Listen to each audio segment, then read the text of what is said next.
Atos 2, 42 ao 47. Diz assim: E perseveravam na doutrina dos apóstolos e na comunhão, no partir do pão e nas orações. Em cada alma havia temor, e muitos prodígios e sinais eram feitos por meio dos apóstolos. Todos os que criam estavam juntos e tinham tudo em comum. Vendiam as suas propriedades e bens, distribuindo o produto entre todos, à medida que alguém tinha necessidade. Diariamente perseveravam unânimes no templo, partiam pão de casa em casa e tomavam as suas refeições com alegria e singeleza de coração, louvando a Deus e contando com a simpatia de todo o povo. Enquanto isso, o Senhor lhes acrescentava dia a dia os que iam sendo salvos. Palavra do Senhor. Oremos. Pai bendito, exaltado e glorificado seja o teu nome, Senhor. Nós lemos aqui a tua palavra, Senhor. E agora, nesse momento, te pedimos que pela tua graça e sua misericórdia, Senhor, fale conosco, fale aos nossos corações. Instrua-nos na tua verdade, Senhor. Ajude-nos nesse caminho, nessa jornada de edificar uma igreja saudável para o Senhor. Que eu possa ser, nessa manhã, canal do Senhor para que o Senhor fale a tua igreja, para a glória do teu nome. Amém. Bom, hoje em dia é muito fácil e muito comum também nós abrirmos as nossas redes sociais e rapidamente começar a ficar insatisfeito com algumas igrejas evangélicas, né? Você está passando ali o feed do Instagram e de repente tem um vídeo de um pastor vendendo sementes para curar a Covid, né? Manipulando a fé alheia a fim de enriquecer. Alguns outros dizendo que se você votou em fulano ou beltrano, você não é crente, né?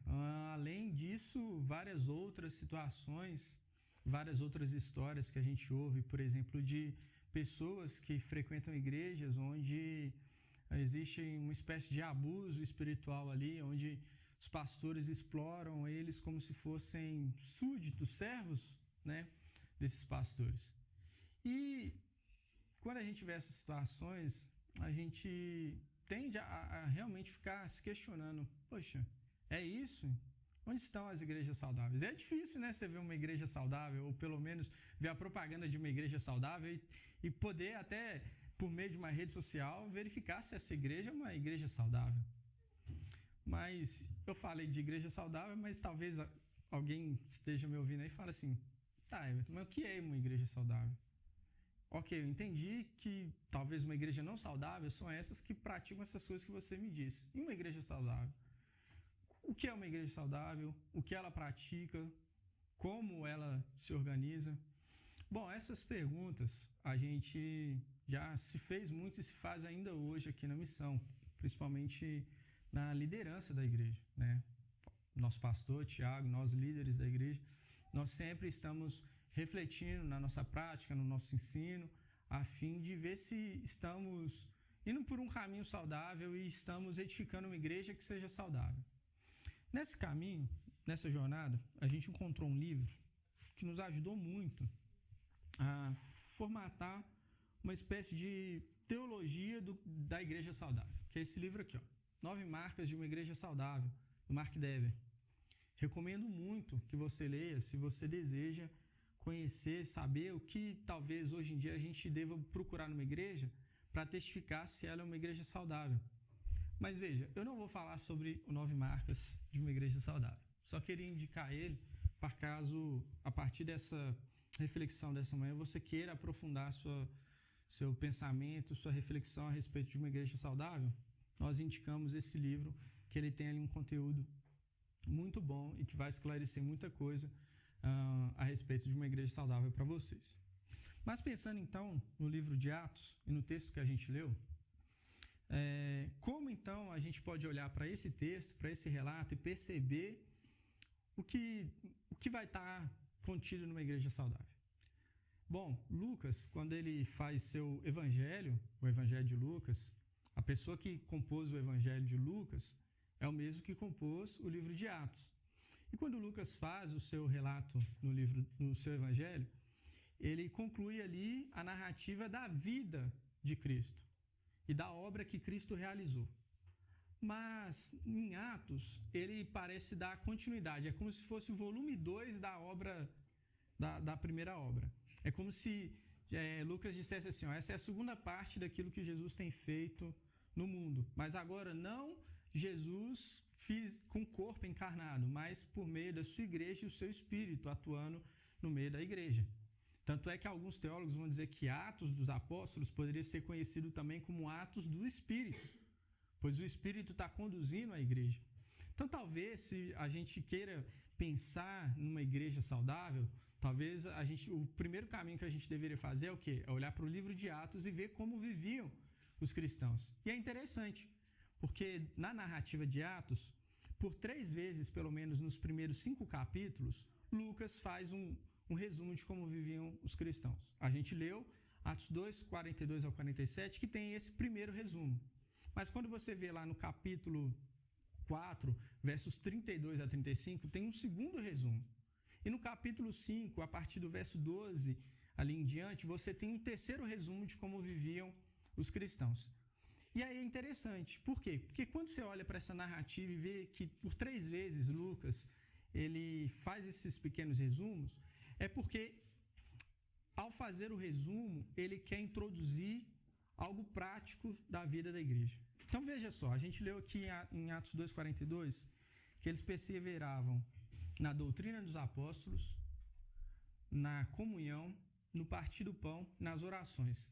Então essas serão as 4 marcas ou as 4 características que nós vamos ver de uma igreja saudável hoje.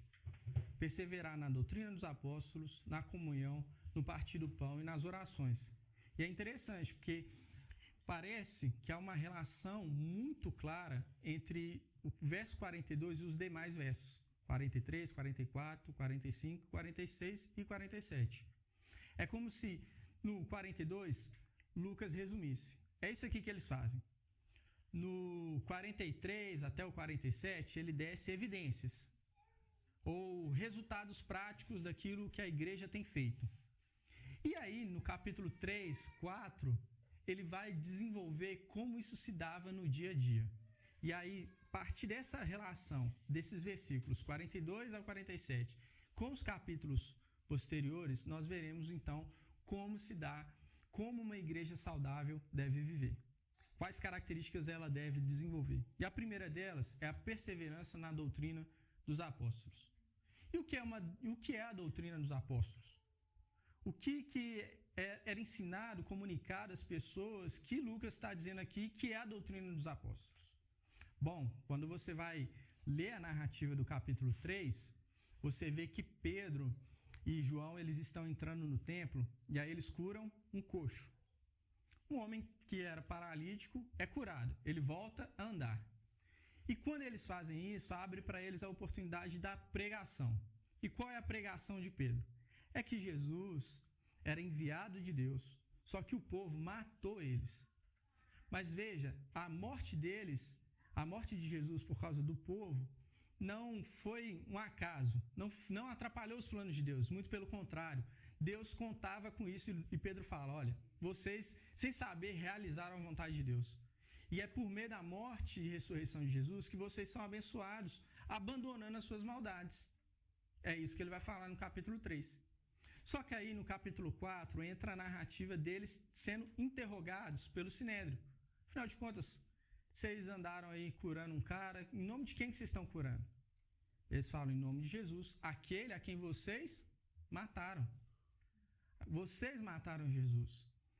E ele, agora ressuscitado, nos deu autoridade no seu nome para que a gente possa ressuscitar pessoas, ressuscitar mortos, curar pessoas, realizar as obras que ele realizou.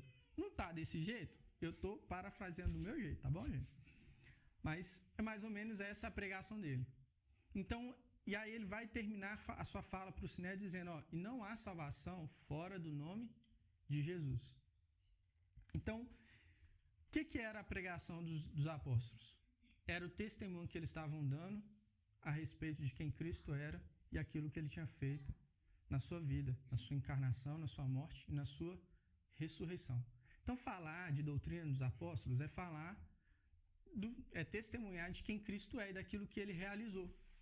Então, uma igreja saudável é uma igreja que persevera, ou seja, que permanece comunicando o quê? A obra que Jesus realizou e quem ele era.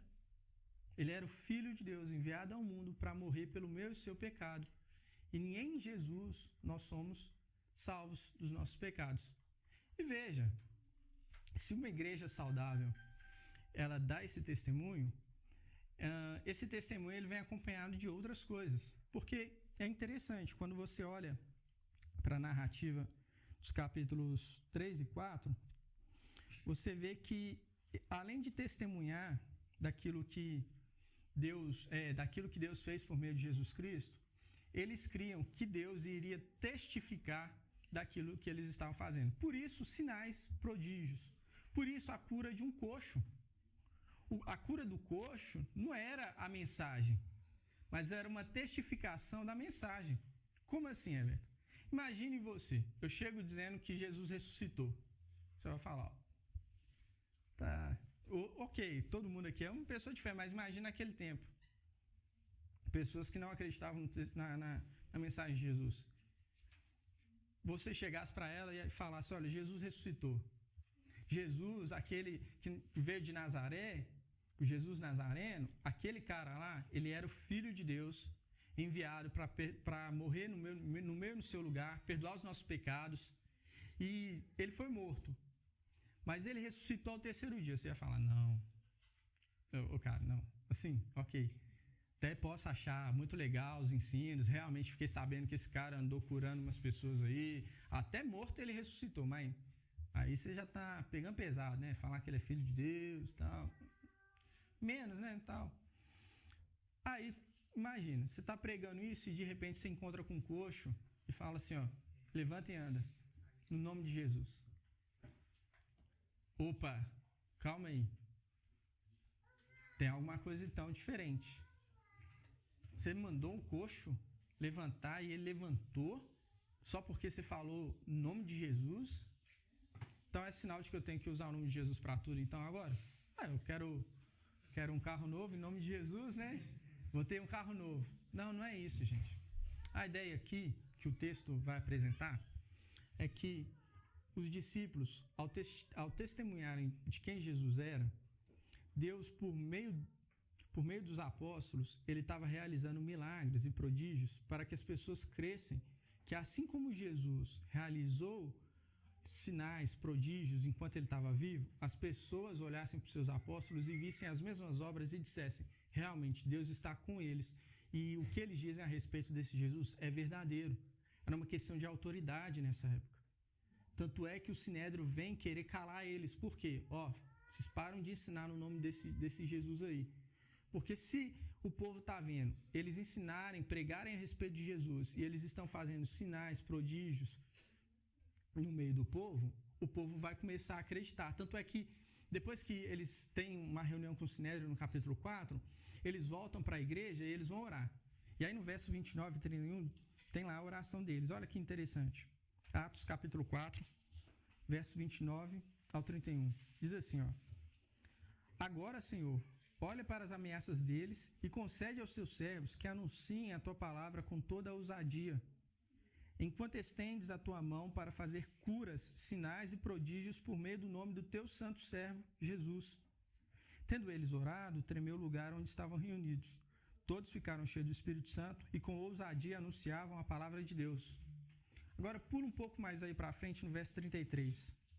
Olha aqui que Lucas vai testemunhar. Com grande poder, os apóstolos davam testemunho da ressurreição do Senhor, e em todos eles havia abundante graça. Ou seja, Deus estava testificando a mensagem desses apóstolos. Mas, Everton, você está falando de igreja saudável para os dias de hoje. E venhamos e convenhamos, Deus não tem feito tantos milagres assim quanto ele fez naquela época. E realmente, se a gente fizer uma análise fria das coisas, a gente vai ver que realmente hoje é mais difícil a gente ver um servo do Senhor orando e alguém que era paralítico sair andando. Mas sabe qual é o maior milagre que Jesus disse que os seus discípulos fariam? É de que ao sair pelo mundo testificando de quem Jesus era e daquilo que ele tinha feito, pessoas acreditariam nessa mensagem e sairiam de uma condição de morte espiritual e eterna para uma condição de vida. A maior ressurreição que o ser humano pode experimentar na vida, o maior milagre, é o da ressurreição da morte espiritual para a vida espiritual, que nos garante uma vida eterna. Então esse é o maior milagre que você vai ver hoje no meio de uma igreja. Pode ser, e eu espero, e eu gostaria que a gente pudesse experimentar como igreja, curas, sinais, prodígios, maravilhas no nosso meio aqui. Eu oro a Deus para que a gente tenha essa experiência. Mas uma característica que vai acompanhar a pregação a respeito de quem Jesus é e daquilo que ele fez é de que pessoas terão suas vidas transformadas. Então, logo, uma igreja saudável é aquela que, perseverando em testemunhar a respeito de quem Deus é e daquilo que ele fez, ela terá pessoas transformadas no seu meio. Pessoas que caminhavam para a morte vão caminhar agora para a vida. Pessoas que não ansiavam e não desejavam a Jesus Cristo agora vão desejar e vão ter a sua vida transformadas pelo testemunho de quem Jesus é. E isso é interessante, porque como nos nossos dias a gente pode garantir que o que a gente tem ensinado está em conformidade com aquilo que os apóstolos anunciaram? Como? Bom, 3 coisas para mim acho que são necessárias. A primeira é a exposição bíblica, que é esse exercício que nós estamos fazendo aqui hoje. Olhando para o texto bíblico, tentando entender a sua relação com o seu contexto, para então compreender a mensagem que está sendo anunciada naquele texto ali, e então aplicar para o nosso dia. Foi isso que eu fiz agora no primeiro ponto. Eu olhei para o contexto, tentei ver as conexões que ele tem ali, o que Lucas estava querendo comunicar com aquela narrativa, tirei a ideia principal, então tentei aplicar ela para os nossos dias. Então, olhei para a igreja primitiva, falei, ela tem tais características e Lucas está nos indicando que é isso. Como então isso se dá nos dias de hoje? Pronto, isso é exposição bíblica. Isso você pode fazer no culto, no meio da pregação. Por isso a gente defende que, em sua maioria, na maior parte do tempo, a gente tem a exposição bíblica nos cultos. A pregação deve ser expositiva. Tanto é que é uma primeira marca que Mark Dever vai anunciar no seu livro. Mas isso pode ser feito no GC. Oi? Tá aqui, por favor. Então, a gente vai ver... Perdão, gente. GC. Beleza, obrigado. Então, a gente vai ver que isso pode ser feito no GC, pode ser feito nos corredores da igreja, numa conversa, quando alguém está precisando de uma orientação e você abre a sua Bíblia e fala assim, cara, texto bíblico trata de tal assunto assim, o que você está falando. Aí você explica o texto para a pessoa e dá uma orientação para ela. Isso é exposição bíblica. Isso pode ser feito numa mesa de jantar. Quando vocês estão com algum dilema, alguma confusão, abre a Bíblia, vamos ler, vamos tentar explicar isso aqui. Isso é exposição bíblica. Isso então não depende única e exclusivamente dos pastores e líderes dessa igreja. Pode ser feito por cada um de nós aqui. Mas não só isso. Existe um trabalho para além da exposição bíblica, que parte da exposição bíblica, que envolve a exposição bíblica, mas que é o quê? O desenvolvimento de uma mentalidade bíblica.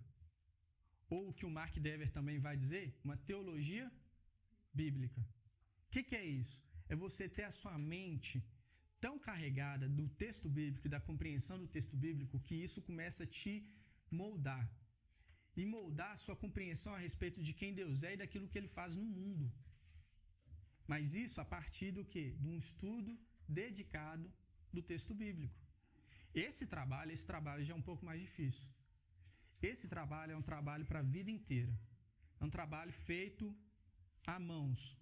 E não há 2 mãos, como se fossem só as minhas mãos que fizessem. É a 4, 6, 8, quantas mãos forem necessárias. Por isso, discipulado individual, cursos que te ensinam e te capacitam a ler a Bíblia, a entender o texto bíblico de forma melhor. Mas não só isso. É necessário também o quê? Uma prática bíblica. uma concepção de vida e de vida individual e coletiva que esteja em conformidade com o que a Bíblia nos apresenta. Então eu começo a moldar e a adequar o meu padrão de vida ao padrão exposto pelas Escrituras. É assim que uma igreja hoje pode perseverar na doutrina dos apóstolos, por meio da exposição bíblica, por meio do desenvolvimento de uma teologia bíblica e por meio de uma prática bíblica. E isso é trabalho para a vida inteira, que requer compromisso individual, mas também coletivo. Essa igreja que busca ser saudável, ela vai buscar perseverar nisso. Mas não só isso. Nosso texto diz que ela persevera o quê? Na comunhão. E aqui é muito interessante porque a gente precisa fazer uma reflexão sobre a palavra comunhão, o que eles estão querendo dizer com comunhão aqui nesse texto. Veja só. A palavra comunhão, que aparece em Atos 2:42, é a palavra koinonia. Ela significa participação, compartilhamento, ou ter parte com, ou ter algo em comum. É essa a ideia. E aí olha que interessante. Eu não falei com vocês que os textos se comunicam? Por exemplo, a primeira marca ou característica, a perseverar na doutrina dos apóstolos, ela se associa com o verso 43. Havia temor e sinais e prodígios eram feitos no meio do povo. Certo? Agora, a segunda característica, comunhão, ela se associa com o verso 44, que diz assim, ó: todos os que criam estavam juntos e tinham tudo em comum. Veja só, no capítulo 4, que eu falei que é o outro resumo que o Lucas apresenta, ele começa no verso 32 dizendo: da multidão dos que creram era um coração e a alma. Qual é a primeira coisa então que eles partilham? Que uma igreja saudável partilha? É a fé em Jesus Cristo. É a fé no testemunho dado pelos apóstolos. Essa é a primeira coisa que uma igreja saudável compartilha entre si. Por quê? Porque hoje em dia tem uma galera aí falando que se você não vota em fulano ou beltrano, você não é crente. Então ela está anulando o testemunho bíblico. Agora o que me faz cristão, filho de Deus, é o meu voto? É o número que eu digitei na urna? Então o sacrifício de Cristo foi em vão. Esqueça a doutrina de salvação pela graça mediante a fé. Porque agora é salvação mediante o voto. E não só isso, tem gente que acha que salvação, ou ser parte da igreja, ou ser parte do corpo de Cristo, ou estar em união com Cristo, é por meio da teologia. Ah não, se você não tem uma teologia reformada, você não é cristão. Aonde na Bíblia está dizendo isso? Me aponta, me ensina isso aí. O que une essas pessoas e que faz com que eles estejam juntos, antes de tudo, é a fé em Cristo Jesus. Não são essas coisas que, na ordem das prioridades, às vezes são as últimas. É a fé em Jesus. É a fé em Jesus. Então, uma igreja saudável, ela vai comunicar a comunhão com Cristo antes de tudo. Comunhão essa que é mediante a fé. Mediante a fé em Cristo Jesus. Não é pelas afinidades que nós temos aqui. Eu não estou aqui tendo comunhão com vocês por causa das nossas afinidades. Porque se fosse assim, imagina. Quantos cruzeirenses e quantos atleticanos tem aqui? Eu ia só me relacionar com os cruzeirenses? Realmente, né? São uma raça melhor. Brincadeira. Brincadeira, zoeira, brincadeira, gente, brincadeira. O time é melhor, mas vocês são gente boa. Brincadeira. Mas, entende? O que nos une aqui, que faz com que todos nós estejamos aqui hoje oferecendo culto a Deus, é a fé em Jesus Cristo. Amém. Essa é a primeira comunhão que nós temos, comunhão com Cristo. E ela vai desembocar na nossa comunhão com os irmãos. E aí isso é interessante, porque é o segundo ponto. Vejam, o verso 44 e 45 diz, né? Todos os que criam estavam juntos e tinham tudo em comum. Vendiam as suas propriedades, bens, distribuindo o produto entre todos, à medida que alguém tinha necessidade. Agora vamos lá pro 4 de novo, capítulo 4. A gente vai ficar assim, tá, gente? É uma folha, então tá tranquilo. Vocês só viram uma folha aí. Capítulo 4, 32 a 37 diz: Da multidão dos que creram, eram o coração e a alma. Ninguém considerava exclusivamente sua nenhuma das coisas que possuía. Tudo, porém, lhes era comum. Com grande poder, os apóstolos davam testemunho da ressurreição do Senhor Jesus, e em todos eles havia abundante graça. Não havia nenhum necessitado entre eles, porque os que possuíam terras ou casas, vendendo-as, traziam os valores correspondentes e as depositavam aos pés dos apóstolos. Então se distribuía a cada um conforme a sua necessidade. Então veja, uma igreja saudável é aquela onde os seus membros compartilham dos seus recursos com aqueles irmãos que estão em necessidade. E aqui vale uma observação muito necessária para os dias de hoje. O que a Bíblia narra aqui, quando ela fala sobre esse amor e esse compromisso, e o Mateus falou muito bem, eu nem preciso me delongar muito sobre isso, não é uma espécie de comunismo não, tá, gente? De socialismo não. Estou deixando isso aqui bem claro. Não é porque o Everton é de esquerda, não. Não, de modo algum. Ou porque o Everton é de direita. Vamos olhar para o texto. Eu não falei com vocês que Lucas estava tentando fazer um resumo daquilo que ele ia apontar logo em seguida?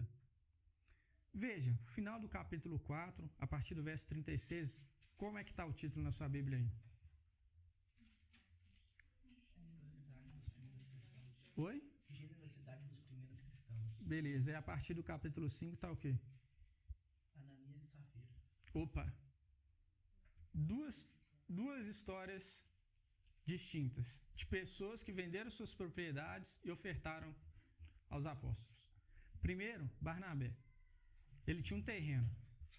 Ele vende, pega o dinheiro, entrega aos pés dos apóstolos.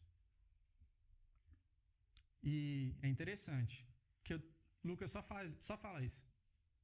Ele fez isso. Pronto. Talvez alguns vão pensar assim, Lucas ele dá uma dica do que motivou Barnabé a fazer o que fez. Porque o nome de Barnabé não é o nome oficial dele. O nome oficial dele é José. Mas todo mundo chamava de Barnabé. E Barnabé significa filho da consolação. Ou filho do Consolador. E quem é o Consolador no texto bíblico, principalmente em Lucas? O Espírito Santo. Talvez Lucas está indicando.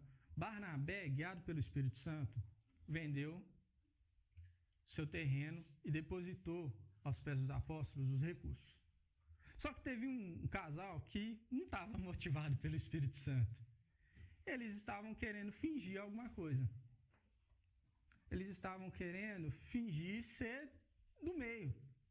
É mais ou menos a ideia seguinte. Imagina que tem um grupo, uma igreja chamada Missão 1618. Vocês conseguem imaginar uma igreja com o nome Missão 1618? Então, imagina aí, faz esse esforço. E aí eles têm uma característica ali entre eles. Os caras simplesmente aparecem doando coisas uns aos outros. Daqui a pouco tem um irmão passando uma necessidade, eles vão lá e atendem aquela necessidade ali e tal, e eles se envolvem profundamente com a vida uns dos outros. Não existe segredo no meio deles, eles estão ali envolvidos mesmo, como se fosse uma família e tal. E aí você vê aquilo e você, eu quero participar disso. Isso é legal demais. Só que, cara, esse trem de você sair vendendo seu terreno para poder ajudar o outro. Vou ficar sem dinheiro. Vamos fazer o seguinte. Se eu tirar uma parte, eu ainda me garanto.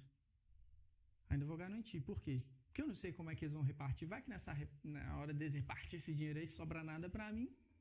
Aí eu que tinha alguma coisa, fui querer envolver no meio deles, fiquei sem nada, eu vou me lascar. Então vou fazer o seguinte, vou combinar com a minha esposa, a gente vai vender, a gente vai ficar com parte desse dinheiro, vai doar lá. Se der ruim, a gente tem algo que nos socorre. E tá tudo bem. Só que aí você chega pro pastor dessa igreja, o Pedro ali, e o Pedro, dei o dinheiro. Só que Pedro, como Barnabé, ele é guiado pelo Espírito. Ele falou, Véi, você não entendeu a coisa. Você não está entendendo. Aqui não é obrigação. Ninguém faz nada para ser aceito aqui. A gente faz porque o Espírito Santo nos guiou a fazer isso. Sendo seu, você faz o que você quiser com aquilo ali. Não é uma obrigação sua. Aqui não é comunismo. Um comunista é obrigado a dar. Aqui não. Até porque lá nesse tempo não existia comunismo, né, gente? Então, tipo assim, isso é anacronismo. Você olhar para o texto e falar, tem comunismo aqui, ó. Não tem. Porque não existia. Não era um conceito da época. E aí, então, fala, ó, aqui não é assim. Aqui as pessoas dão porque o Espírito move elas a dar. Você não faz isso para ser aceito no nosso meio e tal. E porque você mentiu não para mim, mas para o Espírito, é que você vai morrer. Ficar morto. Aí o pessoal vem, pega ele, enterra. Aí terminou de enterrar, aí vem a mulher, contando a mesma mentira. Aí o Pedro, vocês não aprendem, velho. Então assim, porque você mentiu e confirmou a mentira do seu marido, ó, você também vai se juntar a ele. Ó, os caras que enterrou ele já estão chegando aí. Ela, pó, cai morta. E é interessante, porque eu não falei com vocês que tem 3 narrativas sobre como viviam os crentes? Vamos lá para o capítulo 5 agora, verso 12 em diante. Vou até querer ler com vocês aqui. 12 e 13. Deixa eu abrir aqui. Atos capítulo 5, versos 12 e 13. Muitos sinais e prodígios eram feitos entre o povo pelas mãos dos apóstolos. E todos costumavam se reunir de comum acordo no pórtico de Salomão. Então, olha só, mesmo padrão que Lucas vinha demonstrando nos outros, ele agora demonstra nessa narrativa. E aí fala, e os caras se reuniam para cultuar num determinado local ali do templo. Beleza? Eles acordaram isso, combinaram isso. Aí olha só, mas dos restantes, ninguém ousava juntar-se a eles, porém o povo tinha grande admiração por eles. O que é isso aqui? É porque no texto em grego, os intérpretes eles ficam com um problema. Por quê? Do jeito que está construído o texto no grego, pode ser que esteja se referindo aos apóstolos, aqueles que realizam sinais e prodígios, e as pessoas assim, elas não tinham coragem de chegar perto dos apóstolos, se juntar a eles. Ou a outra interpretação, que é a que eu acho que é mais correta, é de que as pessoas tinham medo de se juntar à igreja por causa do que aconteceu com Ananias e Safira. Por que isso? Porque uma igreja saudável, que comunica essa comunhão com Cristo e com os outros, ela vai exigir envolvimento. Ela vai exigir que você exponha a sua vida, esteja apto a ser corrigido, ter os seus pecados questionados. Mas não só isso. Dispor dos seus talentos, dons, como o Mateus bem expôs aqui pra gente na hora da oferta. E aí, em um determinado momento, nessa igreja saudável, onde o Espírito Santo age, quem não é, vai ter a sua máscara tirada fora e revelada a sua verdadeira face. E quando isso acontece, é vergonhoso. Por quê? Porque as pessoas olham para aquela igreja e acham bonito. Mas agora elas vão pensar 2 vezes. Opa, calma aí. É bonito demais como eles vivem, mas não é de qualquer modo que você pode viver no meio deles. Eles aceitam qualquer um, mas não se vive de qualquer modo no meio deles. Tem que viver guiado pelo Espírito. Então as pessoas começaram continuavam tendo admiração pela igreja, mas agora pensavam 2 vezes antes de se reunir a eles, se juntar a eles. Fala, olha, vamos pensar 2 vezes aqui, porque realmente é bonito demais o que está acontecendo ali. Mas eles levam aquilo ali de um modo muito sério, guiados pelo Espírito. No meio deles, quem não está guiado pelo Espírito vai ter a sua vergonha exposta. Hoje, graças a Deus, Deus ainda não tem matado ninguém. Né? Vai que, né? Mas a pior morte é a morte espiritual. E ela fica evidenciada no meio do povo de Deus. Com certeza, aqueles que estão mortos espiritualmente, a morte deles vai ficar exposta, vai ficar evidenciada. Então, a igreja saudável é essa que tem persevera também na comunhão com Cristo e com seus irmãos.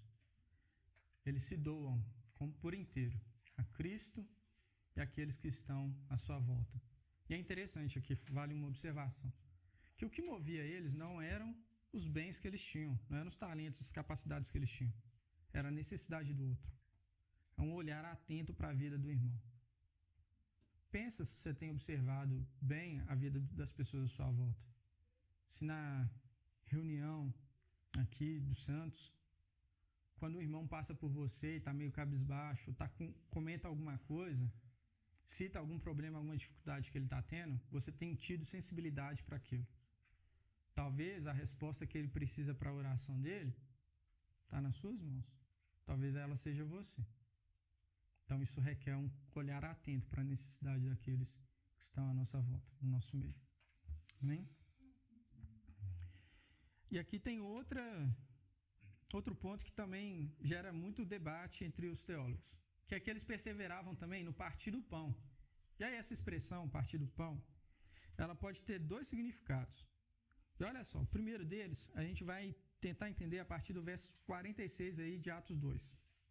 Atos 2, verso 46. Diz assim, ó: diariamente perseveravam unânimes no templo, partiam pão de casa em casa e tomavam suas refeições com alegria e singeleza de coração.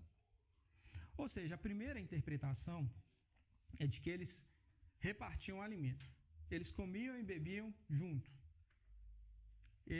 Aqueles que tinham comida chamavam seus irmãos e iam lá comer. E é interessante, porque eu fiquei com uma pulga atrás da orelha quando eu estava lendo o texto e lendo comentários, porque assim, por que a ênfase desses irmãos em repartir alimento, repartir comida? Por que está na mesa? E é interessante, porque quando você vai pesquisar, você vai ver as referências cruzadas e vai lendo os textos, você vai ver que, por exemplo, Eclesiastes, no capítulo 2, no capítulo 3 e no capítulo 5, fala sobre comer e beber. E lá, comer e beber, nas palavras de Michael Eaton, que é um comentarista de Eclesiastes, quando ele comenta lá o capítulo 5, verso 18, ele diz assim: comer e beber expressa companheirismo, alegria e satisfação, incluindo alegrias espirituais. Isso aqui me deixou ainda mais intrigado. Como assim alegrias espirituais? Aí ele manda ler Deuteronômio, capítulo 14, 22 a 27. Vamos lá em Deuteronômio 14, a partir do 22 até o 27. Hoje é dia de ficar folheando a Bíblia aí. Que aqui eu quero mostrar para vocês algo muito interessante a respeito da lei de Deus.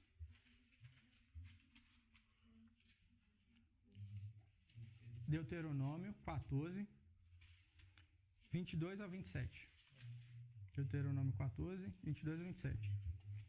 Diz assim: certamente vocês devem dar o dízimo de todo o fruto das suas sementes, que ano após ano se recolher do campo.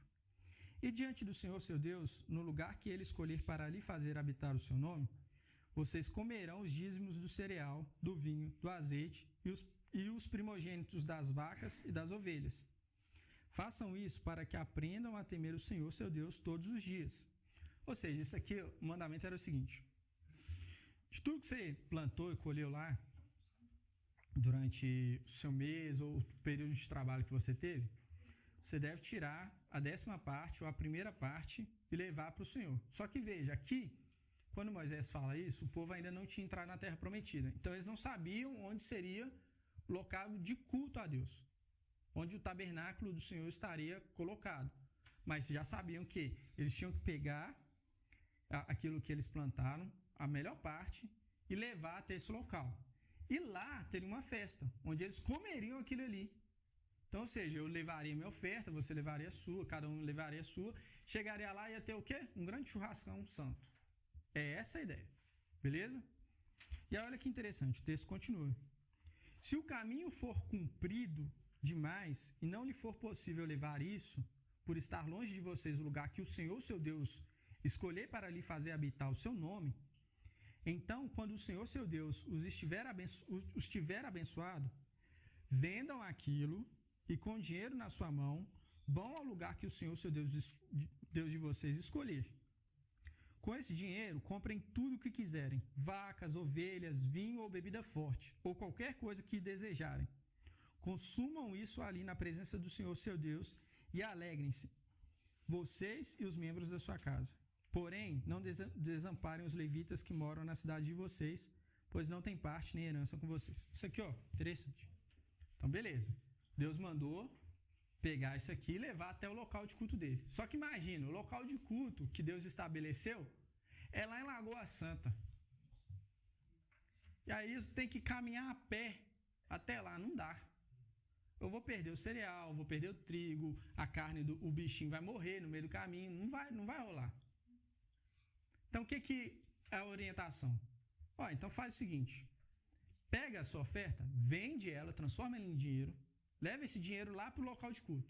Chegou lá, compra a picanha, certo? Churrascão com uma picanha da hora. Vou tocar na sensibilidade de uns aqui. Compra o vinho e uma cerveja. É essa a linguagem. Bebida forte? Ah, não, bebida forte. Você quer saber o que é bebida forte? Whisky. É isso aí, ó, é bebida forte. É destilados. Isso, uma cachaçinha, né, seu carro? O que é isso? Compra tudo isso aí. Mas e o que vocês desejarem? Pão de alho? Vocês gostam de pão de alho no churrasquinho de vocês? Vai lá. Tem gente que gosta de asinha. Vai asinha. Coraçãozinho de frango. Vai coração. Compra o que vocês desejarem. E ali consumam na presença do Senhor seu Deus e alegrem-se, você e os membros da sua casa. Faz um grande churrasco, louvando a Deus por isso. É essa orientação aqui. Olha que doideira. Previsto na lei de Deus. E não esqueçam dos levitas. Ou seja, porque o levita, que era a tribo encarregada de servir a Deus no tabernáculo e tudo mais, eles não tinham terra. Por isso eles não podiam plantar, eles não tinham que ofertar. Qual era o salário deles? Era a parte que era reservada para os sacerdotes e os levitas das ofertas do povo. Então Moisés fala, não esqueçam deles, chama esses caras aí, ó. Resumindo, chama o Tiago, seu pastor me chama. Chama as esposas, entendeu? Não esquece eles não. Vai lá, faz churrascão, mas chama a gente também. Beleza? Brincadeiras à parte, mas é isso que mais ou menos que está comunicando. E aí ele fala, olha que interessante. Ao fim de cada 3 anos, tirem todos os dízimos do fruto do 3º ano e os recolham nas cidades de vocês. Então virão os levitas, porque não têm parte nem herança com vocês. Os estrangeiros, os órfãos e as viúvas que moram na cidade de vocês. E comerão e se fartarão, para que o Senhor, seu Deus, os abençoe em todas as obras que vocês fizerem. Então a ideia era de que a cada 3 anos faz um grande churrascão e chama todo mundo.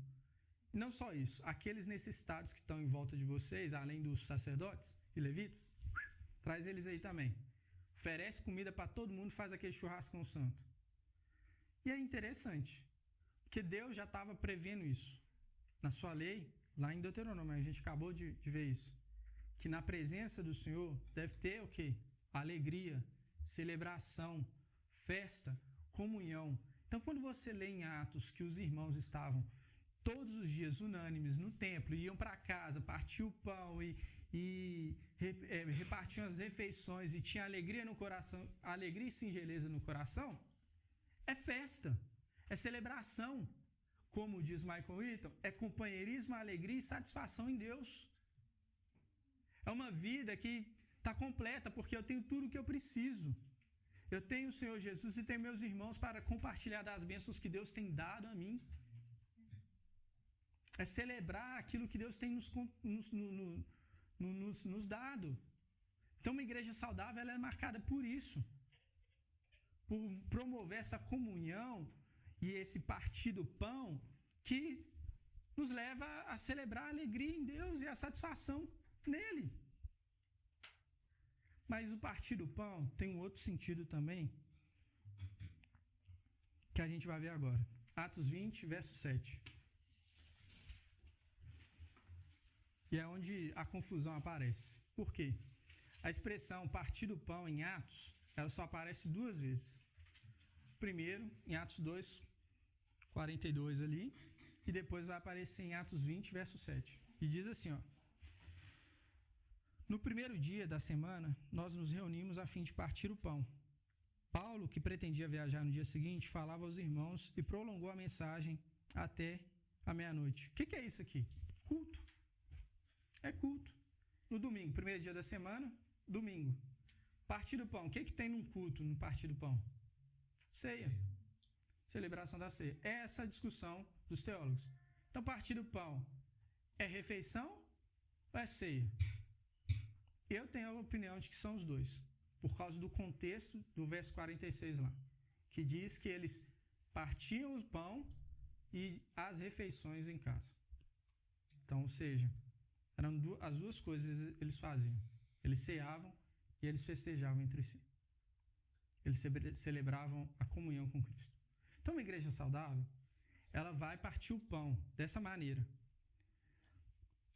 se alegrando entre si, promovendo o companheirismo e a alegria, essa satisfação em Deus.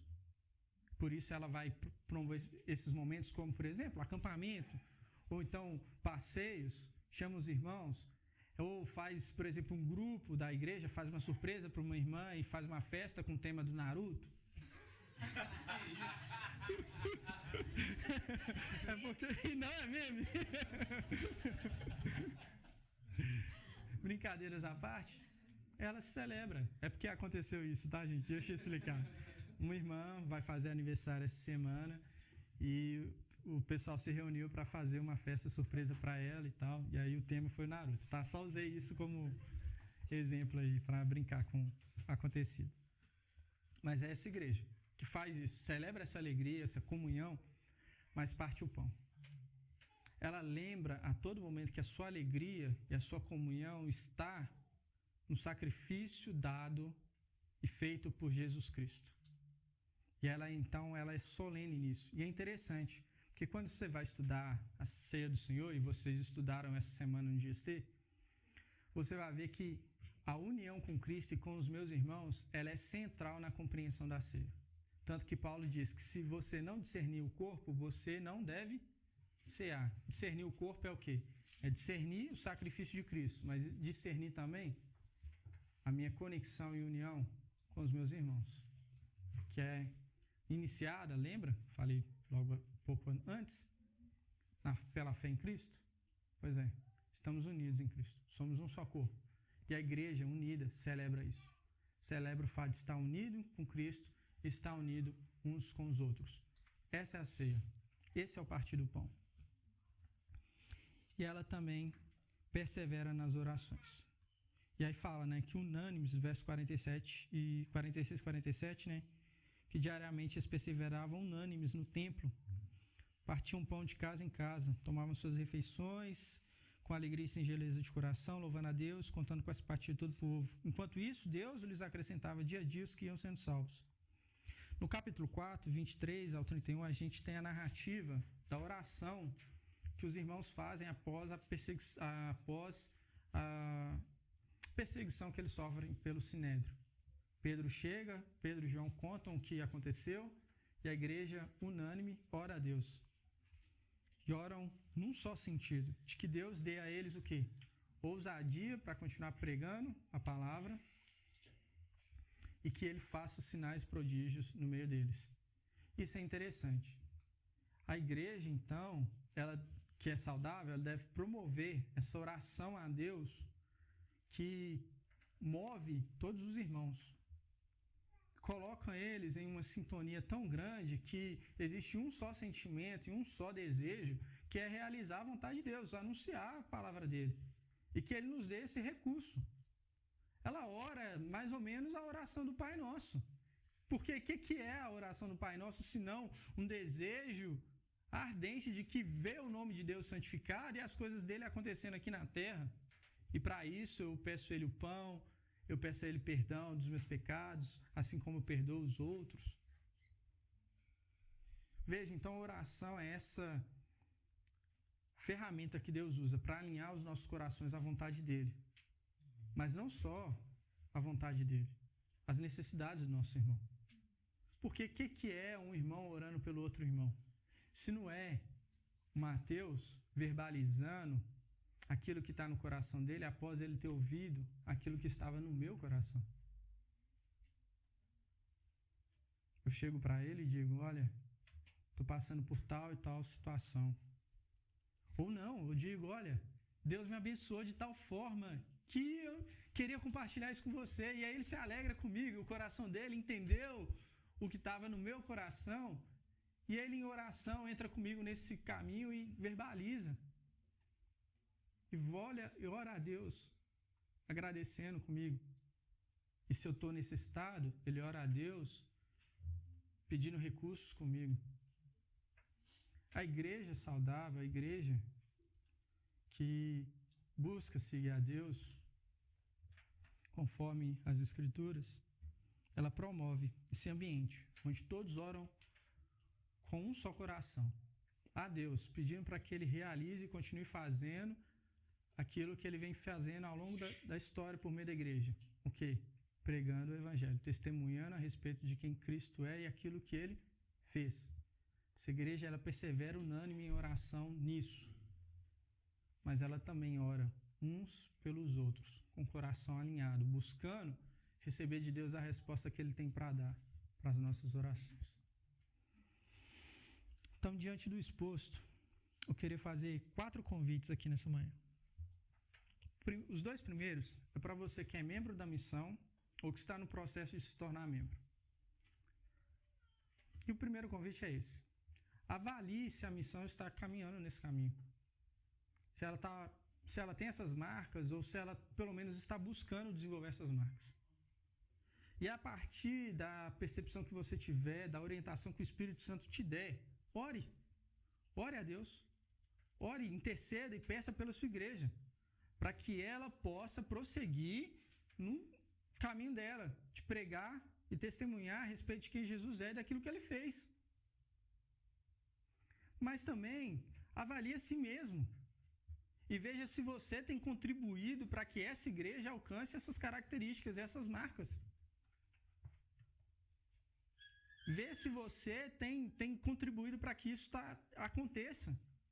Então, a partir da avaliação que você fizer de si mesmo, ore a Deus.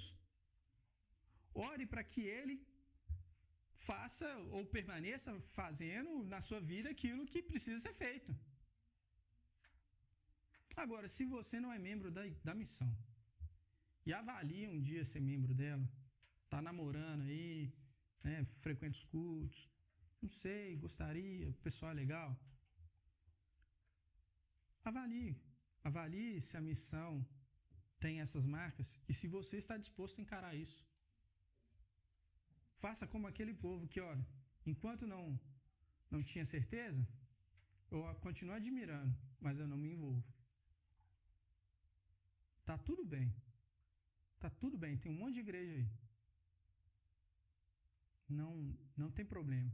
Se você quiser frequentar por 1000 anos a missão 1618 e não se tornar membro, ficar só na admiração, seja. Mas saiba, se você quiser ser membro, você vai ter que assumir esses compromissos com ela.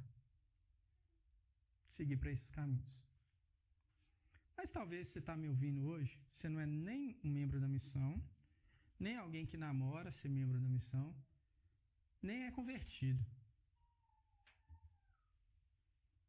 E aí, se você não é convertido, avalie se faz sentido, se não é belo, estar no meio de um povo que vive desse modo, como foi descrito aqui, que busca conhecer e crescer na sua fé, que compartilha as suas bênçãos e supre a necessidade uns dos outros, que reparte o alimento, faz um grande churrasco santo, mas também celebra a ceia e ora uns pelos outros e com os outros. E veja se não é isso que Deus está preparando para você. E se for, se assim você quiser, venha conosco, que é esse caminho que a gente deseja trilhar. Pode ser que a gente ainda não tenha alcançado, mas a gente está lutando para que Deus assim faça no nosso meio.